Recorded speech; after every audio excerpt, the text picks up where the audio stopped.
Oiê, meus amigos e minhas amigas, tudo bem? Aqui é Marcos Moura, da Clínica Matrix de Ribeirão Preto. Eu estou aqui a convite do meu grande amigo, meu colega, Acácio Meneghini Júnior. Estou com saudade de você, Acácio, faz tempo que a gente não se vê. Mas um abração. O Acácio me pediu para conversar com vocês algum assunto que seja relacionado à reprodução humana. E eu resolvi gravar esse vídeo sobre uma das dúvidas que eu tenho visto com bastante frequência, que é a diferença entre inseminação e fertilização. É muito comum eu receber pacientes que vêm falando assim, olha, eu quero fazer uma inseminação in vitro. São coisas diferentes, ou seja, inseminação intraútero e fertilização in vitro. Essa é a equipe aqui da Clínica Matrix e, bom, vamos lá direto, né, gente? O que é inseminação intraútero ou também conhecido como inseminação artificial? A inseminação intraútero é o processo mais simples dos tratamentos de reprodução assistida.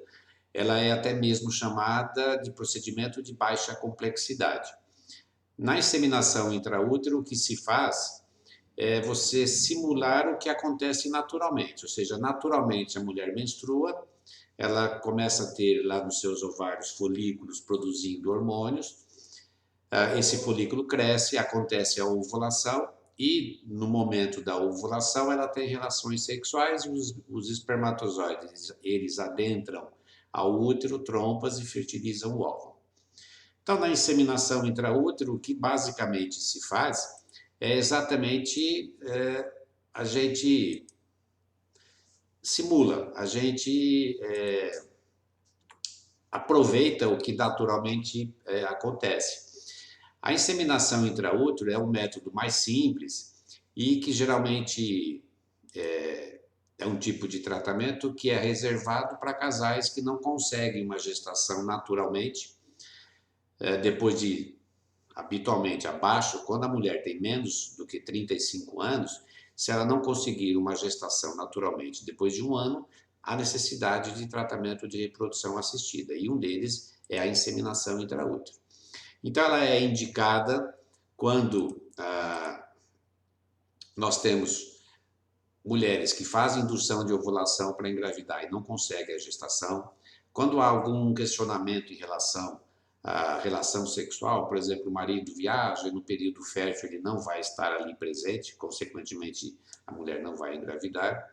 Mulheres que não ovulam, você faz uma indução de ovulação e para você ter uma resposta melhor em termos de gestação, você faz a inseminação. Esterilidade sem causa aparente, fator masculino leve, ou seja, o homem tem uma concentração de espermatozoides baixa, mas não tão baixa assim.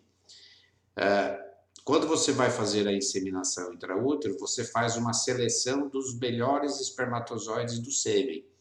E no final você tem uma concentração de espermatozoides recuperados móveis. O ideal é que essa concentração seja acima de 5 milhões por ml. Casos de endometriose, ou também casos em que você vai utilizar um sêmen de banco de sêmen, ou seja, um sêmen doado, e aí você vai fazer a inseminação, porque na inseminação nós já vamos mostrar a vocês, ela é mais controlada. É importante que para fazer a inseminação intraútero, nós tenhamos um fator masculino leve, ou seja, tem que ter essa concentração que eu falei a vocês de espermatozoides. No caso da mulher, ela tem que ter trompa permeável, não adianta fazer uma inseminação se as trompas estiverem obstruídas, não é? A mulher tem que ovular ou usar medicações para que possa ovular. A idade é outro fator importante, porque veja que mulheres acima dos 40, 42 anos, as chances de gestação, mesmo na inseminação intraútero, ela não é tão boa. Então, aí o ideal é você partir por uma fertilização in vitro que tem uma taxa de sucesso melhor. E lógico, a mulher tem que ter um útero normal, ou seja, ela não pode ter nenhum fator intraútero que possa eventualmente comprometer uma gestação. E como é que se faz a fertilização? Ou seja, desculpe, como é que se faz a inseminação? A mulher pode fazer num ciclo natural, sem medicação, ou eventualmente utilizar medicação, mas em doses pequenas, para que a gente tenha um, dois folículos, ou seja, um, dois óvulos. Vocês imaginem uma inseminação, uma mulher que ovulou 8 óvulos e engravide de 8, não é? Portanto, é importante o controle do ultrassom, para você saber que é só um óvulo que ela vai liberar, ou dois no máximo.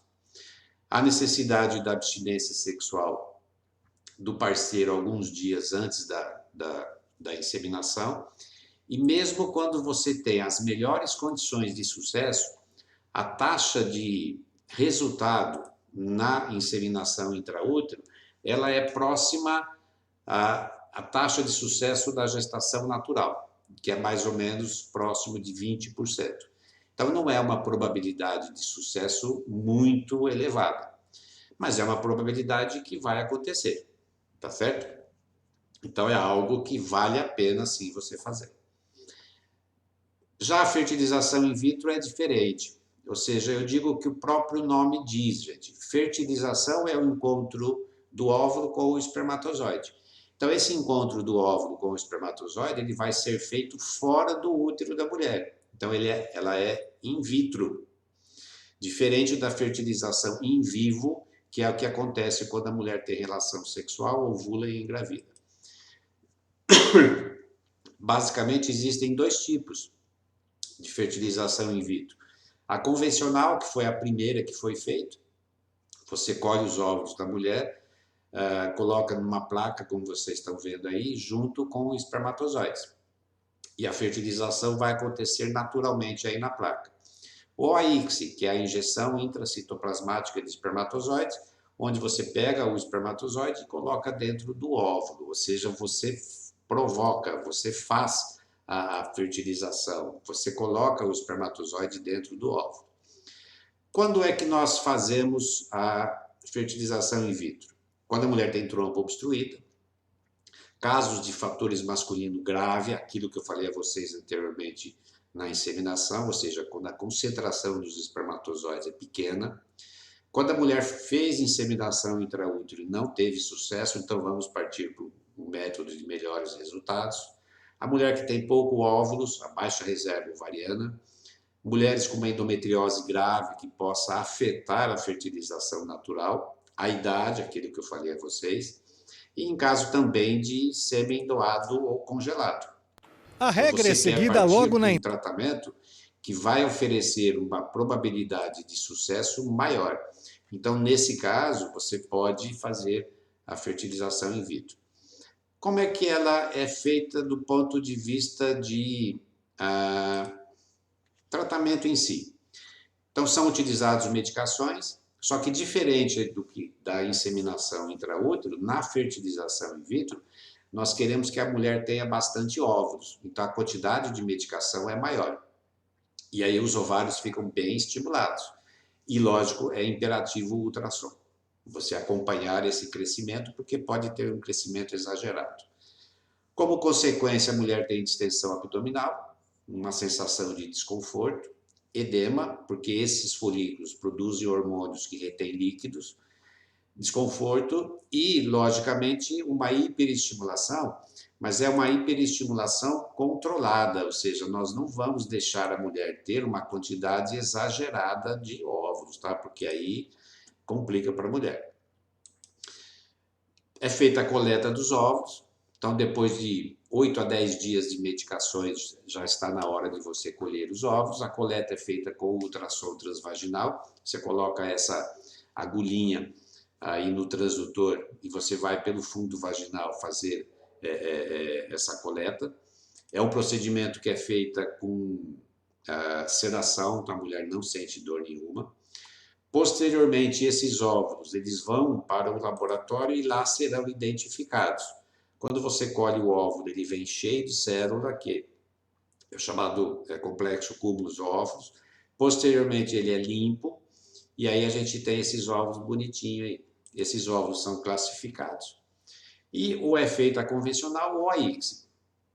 Para se fazer a ICSI, a necessidade desse equipamento, que nós chamamos de um micromanipulador, em que você utiliza uma agulhinha para poder pegar esse espermatozoide e colocar dentro do óvulo. É um processo bastante delicado, viu, gente? Mas que tem bons resultados, tá? Posteriormente, esse óvulo, ao ser fertilizado, ele vai para cultivo, ou seja,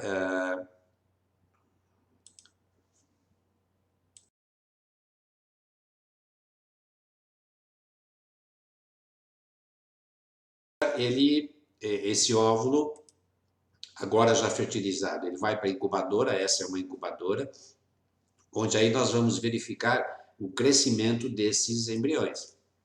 Então, esses embriões eles vão ser avaliados todos os dias, vejam que as células começam a se dividir, e aí é feito como último passo a transferência desses embriões para o útero. É um processo bastante simples, indolor, sem necessidade de sedação. 2 semanas depois é feito o teste de gravidez, tá? É um procedimento que oferece taxas de sucesso bem melhor do que a inseminação intraútero, dependendo da idade, as taxas chegam a 50% ou mais, poderia ser melhor, né? Mas já é um resultado bastante significativo. Ok, gente? Deu para a gente entender a diferença entre os dois métodos? Bom, era isso que eu tinha a falar para vocês. Mais uma vez eu agradeço o convite do meu amigo Acácio. Um grande abraço, um beijo para vocês. Continue se cuidando, tá? Tchau, tchau.